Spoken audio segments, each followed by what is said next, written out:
Singkat saja saya membacakan sekelumit daripada Lautan Managib Sultanul Alim Al-Allamah Sayyidil Walid Al-Habib Salim bin Syekhul Islam Al-Imam Al-Habib Abdullah bin Umar Syatiri, yang mana beliau dilahirkan di kota Tarim pada tahun 1357 Hijriah atau 1938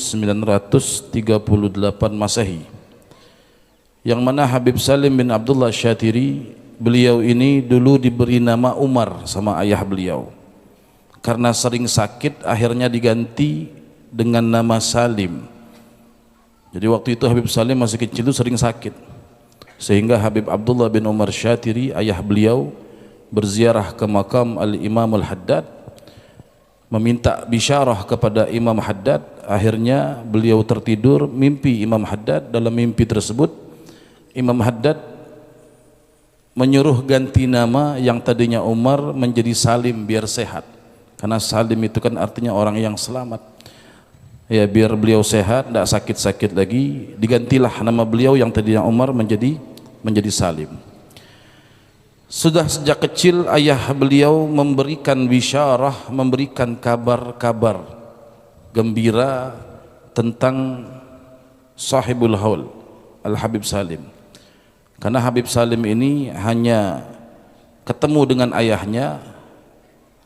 Ada yang mengatakan Habib Salim waktu itu umur 2 tahun atau 4 tahun, ayahnya sudah meninggal, tidak sampai besar. Sehingga ayah beliau Al-Habib Abdullah bin Umar Syatiri yang waktu itu memimpin daripada Rubat Tarim, Habib Abdullah mengatakan, inna ibni Salim sayakun sultanan fil ilm. Anakku Salim ini, kata Habib Abdullah ayahnya, akan menjadi sultan rajanya ilmu, dan anakku ini akan Allah panjangkan umurnya ya. Dan anakku ini, kata Habib Abdullah, akan melebihi daripada saudara-saudaranya. Makanya subhanallah, Allah kabulkan Habib Salim menjadi sultanul ilm, raja daripada ilmu, sebab beliau tumbuh besar di lingkungan para ulama dan para aulia, dididik oleh orang-orang besar, maka akan menjadi orang besar pula. Pertama, ilmu beliau menuntut di Rubat Tarim yang mayoritas pengajarnya itu sendiri adalah murid-murid daripada ayah beliau.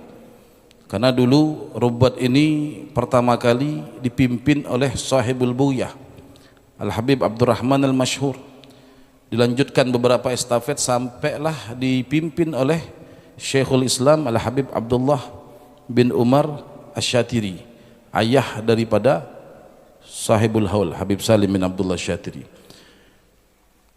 Tentunya beliau belajar kepada murid-murid beliau tadi, murid-murid ayah beliau, sampai di Rubat itu sendiri ketika Habib Abdullah memimpin daripada Rubat Tarim, satu-satunya pondok yang dulu ada di kota Tarim ya. Karena Rubat Tarim ini didirikan atas bisyarah daripada Syekh Abu Bakar bin Salim.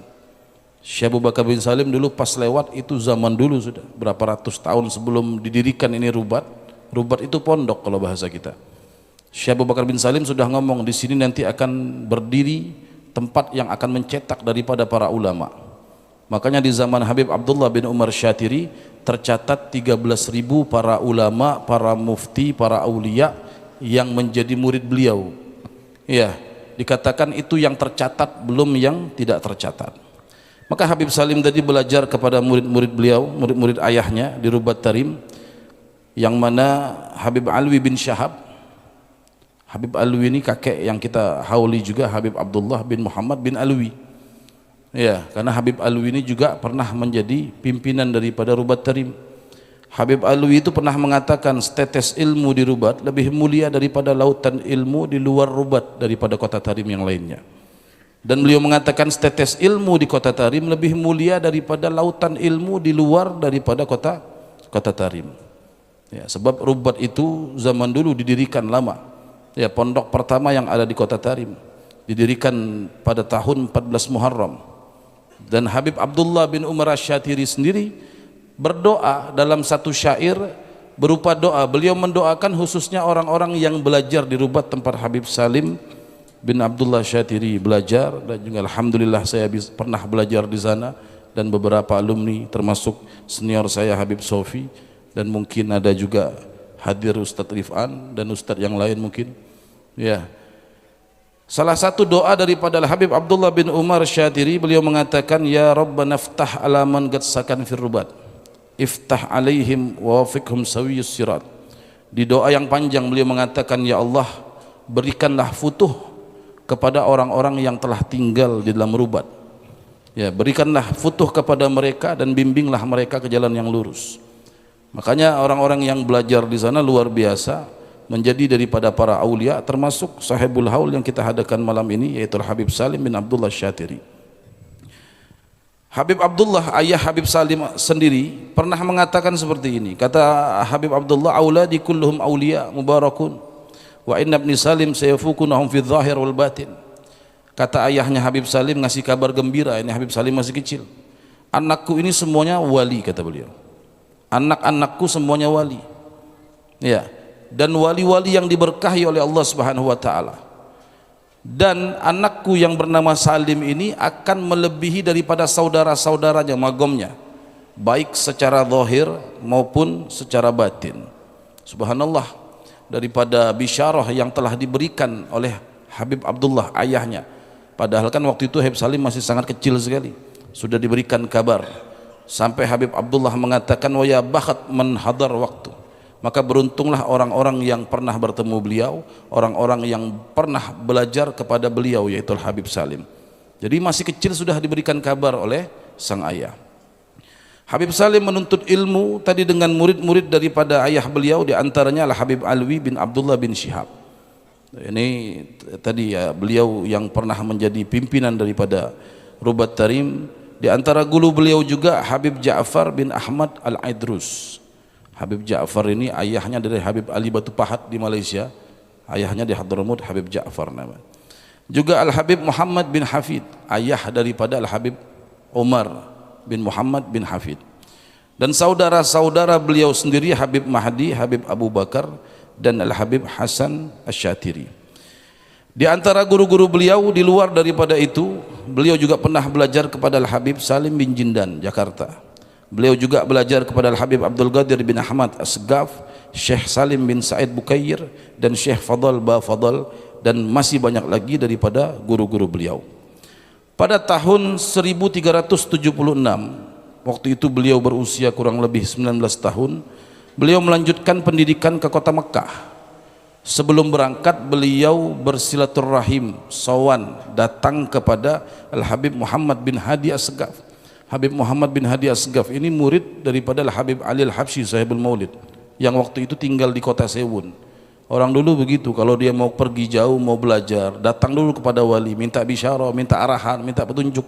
Kalau kita kan enggak, main berangkat-berangkat aja kadang-kadang. Datang beliau kepada Al-Habib Muhammad bin Hadi Asgaf, maka Habib Muhammad bin Hadi Asgaf memberikan kabar pula, kabar gembira kepada Al-Habib Salim. Maka beliau mengatakan, Ar-Rasul bayatawalla jami' umurik. Kata Habib Muhammad bin Hadi Asgaf, berangkatlah engkau, tidak usah khawatir urusan apa-apa, karena urusanmu semua akan diurus oleh Nabi Muhammad sallallahu alaihi wa ala alihi wasallam. Sehingga sesampai di kota Mekah, beliau belajar kepada para ulama-ulama besar di kota Mekah. Di antara guru beliau di kota Mekah Habib Hasan bin Muhammad Fad'aq, Syekh Hasan Al-Masyad. Dan di antara guru beliau juga Syekh Hasan bin Said Yamani, Mufti Syafi'i di kota Mekah, Syekh Yasin Al-Fadani, Syekh Zaini Bawean, dan guru beliau dan guru besar beliau yang selalu beliau mulazim kepadanya, di antaranya yaitu Al-Muhaddits Al-Allamah Sayyid Alwi bin Abbas Al-Maliki, ayah daripada yang kita kenal di Indonesia ini Abu Ya Maliki, Muhammad bin Alwi. Ya, guru beliau yaitu Sayyid Alwi tadi. Selama di Mekah, Habib Salim itu belajar dalam satu harinya 12 ilmu. Kalau kita kebalikan, 12 hari satu ilmu, itu pun kadang masuk kadang tidak ya. Satu hari 12 ilmu beliau belajar dari berbagai macam ilmu-ilmu yang luar biasa kepada guru-guru yang ada di kota Mekah. Melihat semangat yang luar biasa daripada Habib Salim, akhirnya ibunya kesian melihat Habib Salim itu tidak ngurus urusan dunia sama sekali, taunya belajar sehari 12 ilmu. Bayangkan, Kita kadang satu majelis 1-2 ilmu aja berjam-jam sudah. Ya, seminggu sekali kadang-kadang berat. Ini sehari 12 ilmu apa enggak dari pagi sampai malam belajarnya. Namanya ibu, dengar Habib Salim sehari 12 ilmu belajar, luar biasa mujahadahnya. Beliau punya ibu namanya Hubabah Rugayyah binti Muhammad bin Hasan Al-Aidid. Jadi ibunya Habib Salim itu Al-Aidid. Mendengar semangat luar biasa sampai menyampaikan diri untuk belajar, ditegur sama ibunya. Kan biasa ibu kan kesian ngeliat anak sungguh-sungguh mujahadah luar biasa ditegur. Ya, biasa-biasa aja, maksudnya jangan sampai mencapekkan badan sampai lupa segala-galanya. Ketika ibunya menegur daripada Habib Salim, di malam hari ibunya bermimpi Sayyidina Ali bin Abi Thalib. Maka Sayyidina Ali bin Abi Thalib mengatakan kepada ibunya, ya, bagaimana kau tidak senang dan tidak semangat, ya, bagaimana kau tidak senang dengan semangat putramu Salim? Kata Sayyidina Ali mengatakan kepada ibunya tadi, ditegur balik ibunya. Padahal Habib Salim itu sudah diberikan kabar gembira, dia sudah dikasih kabar oleh ayahnya akan menjadi Sultanul Ilim. Biarkan dia dengan semangatnya sampai dia menjadi seperti apa yang dikabarkan. Akhirnya ketika bangun ibu tadi, ibunya Habib Salim, setelah ditegur oleh Sayyidina Ali, ibunya laporan dan memberitahu kabar mimpinya itu kepada Habib Alwi bin Abdullah bin Syihab. Maka Habib Alwi bin Abdullah bin Syihab mengatakan, Habib Salim ini akan sayakun lahasyan, akan menjadi orang besar. Ya, makanya akhirnya ibunya pun memberikan semangat setelah ditegur oleh Sayyidina Ali bin Abi Thalib di dalam mimpinya, memberi semangat kepada Habib Salim untuk belajar. Dan Habib Salim itu sendiri selama belajar beliau selalu menulis. Setiap ilmu itu dirangkum, ditulis, bahkan catatan pribadi beliau itu setiap apa yang diucapkan guru ditulis, itu mencapai sampai 20 jilid. Bayangkan, bukan satu. Kita bertahun-tahun majelis, satu buku tidak penuh. Malah banyak dari kita hadir majelis tidak bawa buku, cuma nyimak, masuk kuping kanan, keluar kuping kiri, boro-boro nunggu minggu depan, keluar majelis lupa sudah kita. 20 jilid yang sampai sekarang itu dicetak daripada menjadi kitab. Apa-apa yang sudah ditulis oleh Habib Salim selama belajar sekarang itu menjadi kitab, disebar, bahkan sudah dicetak beberapa kali daripada apa yang beliau tulis sampai mencapai 20 jilid. Makanya Sayyid Alwi bin Abbas Al-Maliki setiap belajar Habib Salim itu nulis, dicatat, ya. Ngelihat catatan Habib Salim, maka Sayyid Alwi sampai mengatakan tidak ada orang yang mengambil ilmuku lebih banyak daripada kamu. Sampai ngomong bangga guru sama murid. Begitulah hakikat seorang murid. Seorang murid itu bukan yang bangga sama guru, oh guru saya ini, bukan. Maka dikatakan laisal murid man yaftakhir bi syaihi. Murid itu bukan yang bangga sama guru. Murid itu yang guru bangga sama dia. Sayyid Alwi bangga sama Habib Salim. Ngelihat catatan yang luar biasa, mencapai berjilid-jilid daripada catatan yang beliau catat selama belajar kepada Sayyid Alwi. Maka sampai Sayyid Alwi itu pernah memberikan kabar gembira kepada Habib Salim dalam halaqah di Masjidil Haram, di depan para ulama-ulama besar. Sayyid Alwi mengatakan, satakun syekhul Islam fi biladik. Wahai Salim, engkau akan menjadi syekhul Islam, ulama besar di kotamu. Pada tahun 1381 beliau kembali ke Yaman. Pertama setelah beliau beberapa tahun belajar di kota Mekah, beliau bermukim pertama di kota Aden selama 15 tahun. Ya, di kota Aden.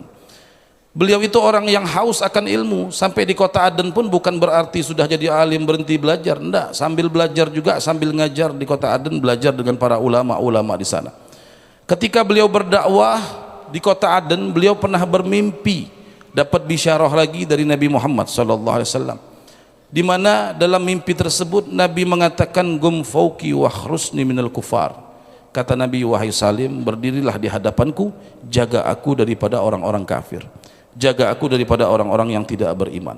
Maka di takwil ini kata beliau adalah izin khusus dari Nabi SAW untuk berdakwah.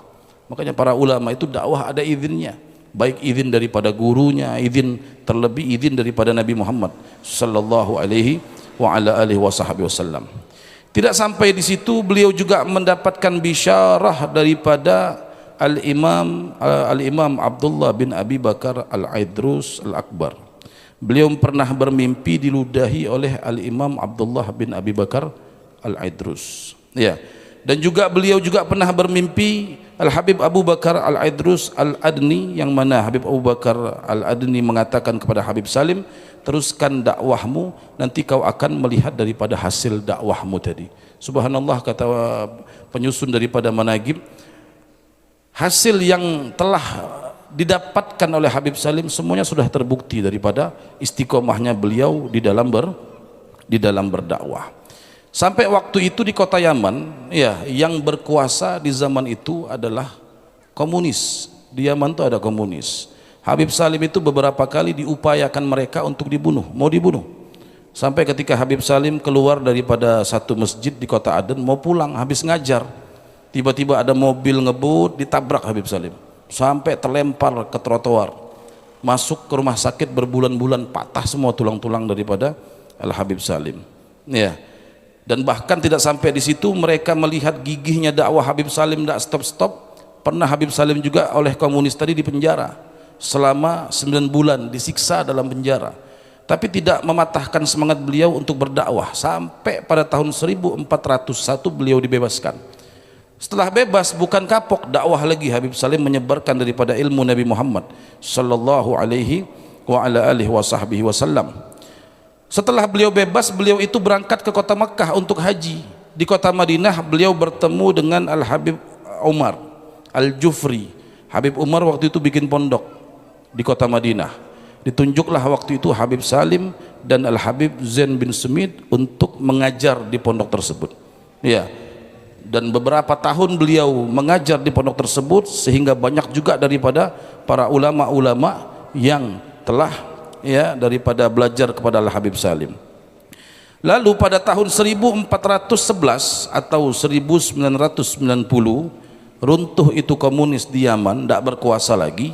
Akhirnya bersatu Yaman Utara dan Yaman Selatan, kan dulu pecah jadi satu, sehingga akhirnya beliau kembali ke kota Tarim, dipanggil untuk bantu kakak beliau Habib Hasan Syatiri untuk membuka lagi Rubat Tarim yang tadi kita cerita, yang sudah tempat beliau belajar, pendahulu-pendahulu beliau, ayah beliau.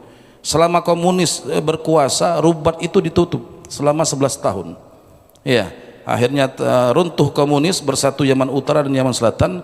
Beliau kembali ke kota Yaman untuk menghidupkan kembali, membuka kembali itu Rubat, dihidupkan lagi tempat belajar pondoknya, sehingga berdatangan murid-murid dari segala penjuru dunia, terkhusus paling banyak itu dari Indonesia.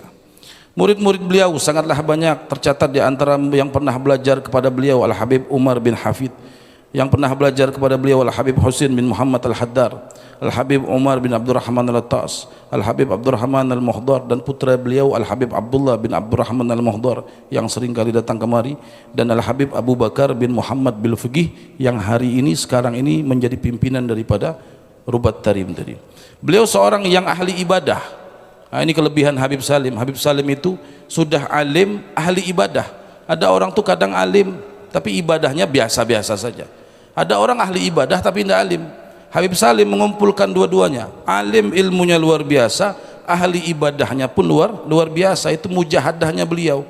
Setiap hari Habib Salim itu sholat awabinnya itu 20 rakaat habis maghrib, antara maghrib isya itu. Setiap hari 20 rakaat, tidak pernah beliau lepas. Bahkan kalau kita melihat lagi, gigihnya luar biasa mujahadah beliau. Kalau sudah masuk bulan Ramadan, karena di Tarim itu kan taraweh tidak serempak, selesai satu masjid, masjid lain baru mulai. Semalam kita mau keliling 5 masjid, taraweh bisa. Di sana taraweh 20 semua dari 8. Kalau kita semalam keliling 5 masjid, 100 rakaat sholatnya.